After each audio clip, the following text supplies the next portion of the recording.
Like, comment, share, man. Subscribe. Hit the bell notification if you want to be notified what is going on. Shout out to Tanya, man. Tanya Williams. Happy holidays. That's real, man. Happy holidays. God bless y'all. Merry Christmas. Happy Hanukkah. Y'all know what time it is, man. It's time to talk about Devin Haney and Regis Prograis on Saturday night in a fight where many people thought it was 50-50. You know, I myself also thought, at first I said, man, Devin Haney's going to win this fight. You know what I'm saying? He's going to win this fight. You know, he's the most skilled guy. He has least disadvantages, and Regis Prograis, he's not that skilled, but fight night comes around and I'm like, this could be 50-50, man. You just never know. You know what I'm saying? Regis Prograis does have the power to get Devin Haney out of there. He does have that. And I also thought that Devin Haney, was gonna get on his bicycle. I didn't think that. I knew that. He was gonna get on his bicycle and he was gonna box circles around Regis Prograis. Somebody who's less skilled, which made him easier to beat, you know. But we were fooled. We were fooled. We were fooled, right? You saw analysts, you saw everybody talking about 50-50. But I could tell you who didn't think it was 50-50, and I could tell you who had Devin Haney clearly being victorious on Saturday night. And I could tell you that they never even changed the odds. The odds actually increased in favor of Devin Haney come fight night. And that is the sports books. The sports books was not fooled. You had a Regis Prograis who was at a plus 300 on DraftKings.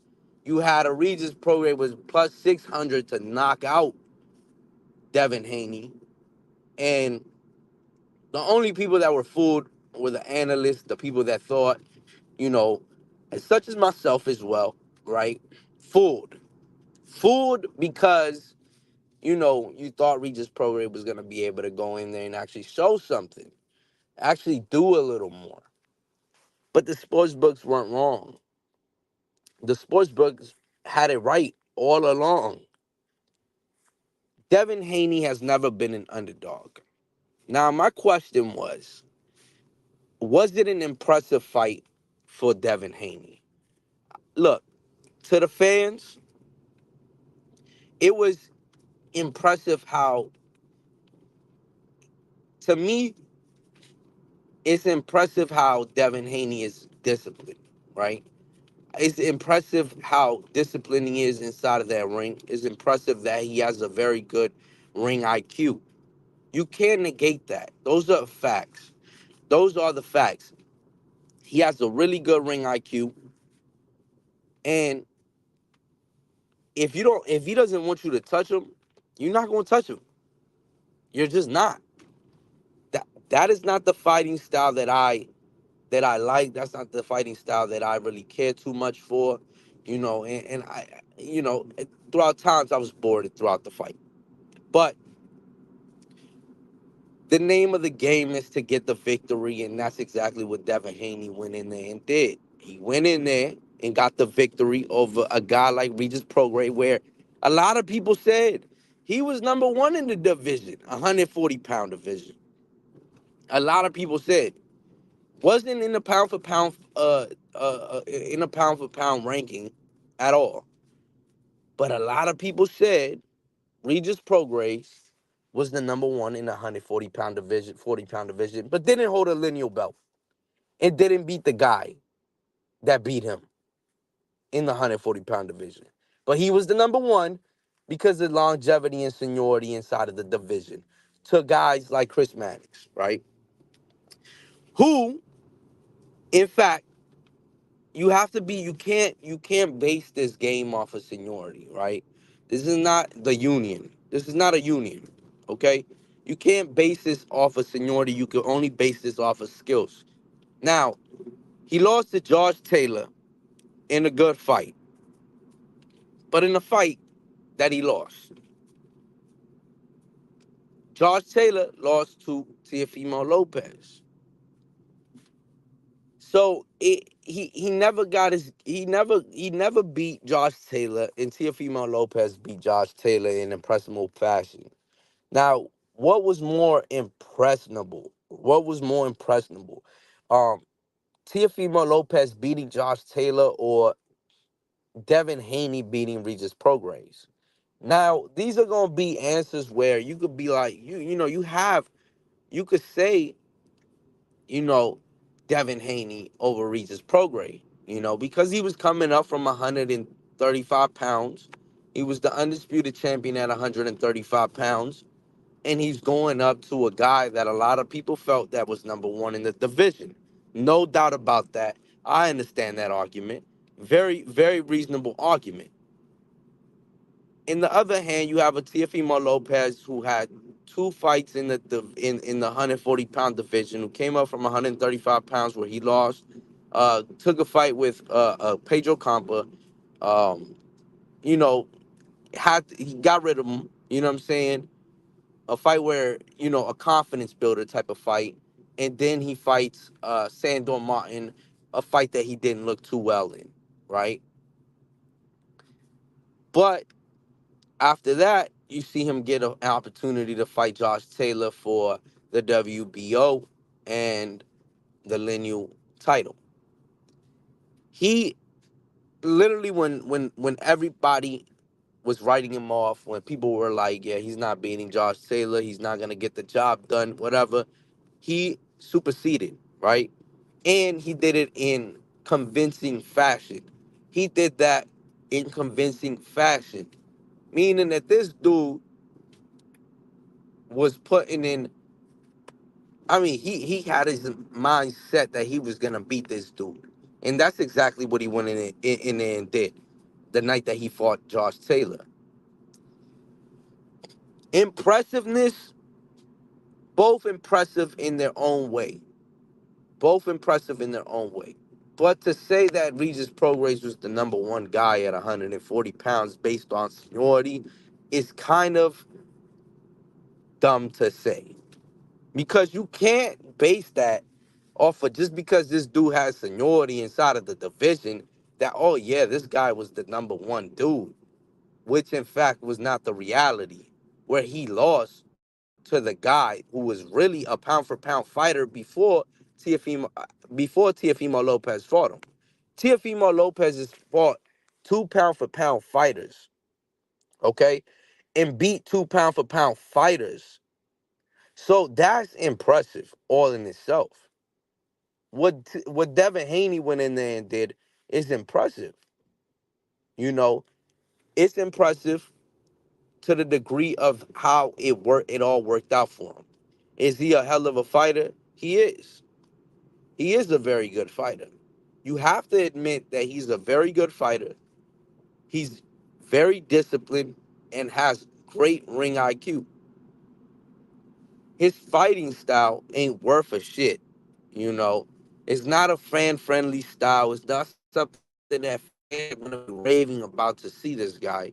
You know, but one thing that I did see from Devin Haney was the movement. It wasn't boring movement. You know, it wasn't. There were parts in that fight where, you know, this is bad. You know what I'm saying? Like, oh my God, this dude is just circling around the ring. Regis Prograis can't hit him, and it's just boring. You know what I mean? But there was times like the third round where Devin Haney, you know, he put in all his whole everything into one power shot that lands on Regis Prograis and knocks him down and hurt Regis Prograis in moments in the fight. Definitely. And you would think that he could have got him out. Now, does he have the power? Does he have big power? No, definitely not. But has he been working on power? I could say yes, he has. Because a knockdown versus a guy who's a come forward fighter, you know what I'm saying? Even though you could make the case that Regis Prograis has zero head movement, no footwork. His feints are bad. He doesn't really feint too well. He does a lot of things wrong inside of the ring. You know what I'm saying? He's not disciplined. He doesn't. His footwork is not there. I mean, he has a lot that you could pinpoint and just be like, he. How did he make it here? You know. But it is what it is. He made it there, right? And he was the WBC champion, and he was a champion. So all this to say, Devin Haney was not an underdog. He was not an underdog come fight night. So we still have yet to see Devin Haney in a 50-50 fight. Was it more impressive than Teofimo versus Josh Taylor? No, it was not. Because Teofimo Lopez was an underdog against a pound for pound fighter in Josh Taylor, who was the lineal champion at 140 pounds. Simple as that. It wasn't more impressive. No, it was not. It was not impressive, more impressive than what Teofimo Lopez did. And Teofimo Lopez went in there, and he was not boring throughout any part of the fight. There was no dry spot. There was no dry moment. There was no moment that you could be like, this is boring. You know, he didn't run around. He didn't run circles around Josh Taylor. He stood there and he worked. You know, good head movement, good feints, and entertained the crowd. And that right there was impressive. That was impressive what Teofimo Lopez went in there and did. But Devin Haney is still not an underdog. He still has never, I don't think he's ever been in a fight where he was the underdog, his back was against the wall, and people felt like he was going to lose that fight. There was no moment in time where he's done that, you know. There was no moment in time where you'd be like, damn, Devin Haney's got a tough task here. Because the sports books will tell you everything you need to know about this fight. The sports books are not stupid. That's why you have to trust the sports book. There was no line movement. Nobody thought that the underdog was gonna be able to go in there and win. The line never moved. The line never moved. This dude stood at three plus 300. The line never moved. Nobody was banking on him being able to win that fight. It was comfortable for him. It was comfortable for him. He just had too many obstacles, less skilled, less advantages, and had no footwork to get on the inside to be able to land a shot. Because that's exactly what they did. They neutralized his left hand, and once you neutralized his left hand, he has zero fucking shot of winning that fight. He has zero to do in that fight. I mean, you could see towards the end of that fight, he's lunging trying to get a shot in, and he's missing wide and couldn't and dropping to the ropes. It got embarrassing. He has less skills. He didn't have anything to be able to beat uh, Devin Haney. You know, is Devin Haney, this version of Devin Haney, dangerous? Yeah, because at 140 pounds, he's at a more comfortable weight. He doesn't have to cut so much. He's more comfortable at that weight. So Devin Haney's going to be more dangerous at 140 pounds. Now, how is he going to test up to the guys like Subriel Matias, uh, Teofimo Lopez? That's gonna be something to see, right? He's the WBC champion at 140 pounds. Teofimo Lopez holds the WBO, um, WBO, and lineal. And the lineal means that you're the best in that division. Simple as that, and that's what it is.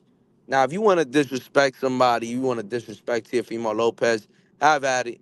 You know what I mean? Because the kid is not shy from getting disrespected. He's always been disrespected his whole entire career, and they try to sink this dude to the bottom of the ocean. They've put anchors at his feet, and this dude is falling, rose up from the ashes.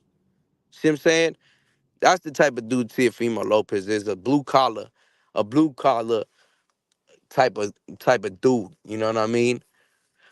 Um, but Rolando Romero will probably be his next option for the next option for Devin Haney, right? Rolando Romero and Devin Haney obviously will definitely win that fight. It's a very winnable fight. It's a type of fight where he's gonna be able to win that. Very simple. You know what I mean? But that will probably be the next fight for him, possibly. Subriel Matias, I think that he does the same thing that he did to Regis Prograis. Only thing is that Subriel Matias is a little bit more seasoned, right? He's a little more experienced than Regis Prograis because if you heard Regis Prograis, he said that he started boxing at the age of 17. So the time that Devin Haney is turning pro, Regis Prograis just started getting inside of a gym and starting to train. See what I'm saying? So he was young. He didn't have the skills that Devin Haney had because Devin Haney started as young. You know what I'm saying? But once he fights a guy like Subriel Matias, somebody who's been through the amateurs, he's more skilled.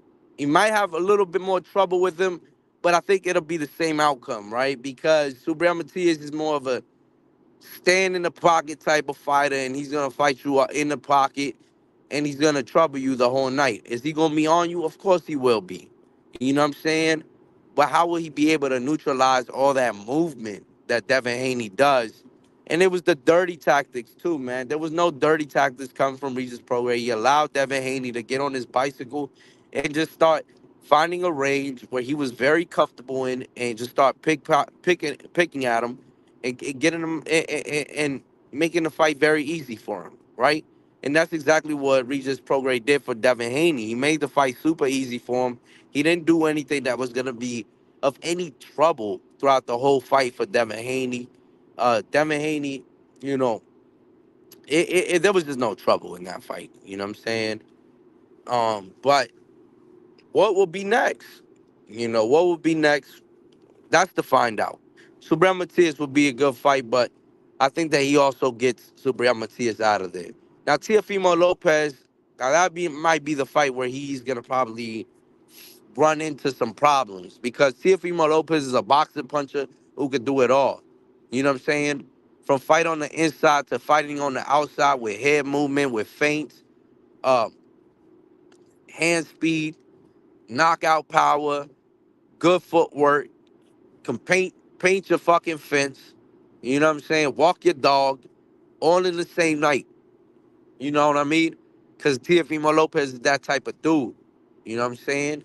So is Devin Haney gonna have trouble with Teofimo Lopez? I feel like he will. I'm 100% confident that he will have a lot of trouble with Teofimo Lopez. Too much athleticism, you know. It's a lot of advantages that Teofimo Lopez brings to the table that Devin Haney will probably have to try to neutralize. And will he be able to do it all? I highly doubt it. You know what I mean? But don't get me wrong, it'll be a tough fight for Teofimo Lopez as well. Because you have to be able to cut off the ring against a guy like Devin Haney, and you have to stay disciplined. And you have to start picking a part of that body that you're gonna have to start ripping. And you gotta catch him. Because here, Devin Haney is the type of fighter that we see. Gets on his bicycle, gets a nice little range, and if you can't get on the inside, you won't be able to trouble him. You know, and that's the Devin Haney's fighting style. But like, comment, share, man, subscribe, hit the bell notification if you want to be notified, man. And we out, man. Peace.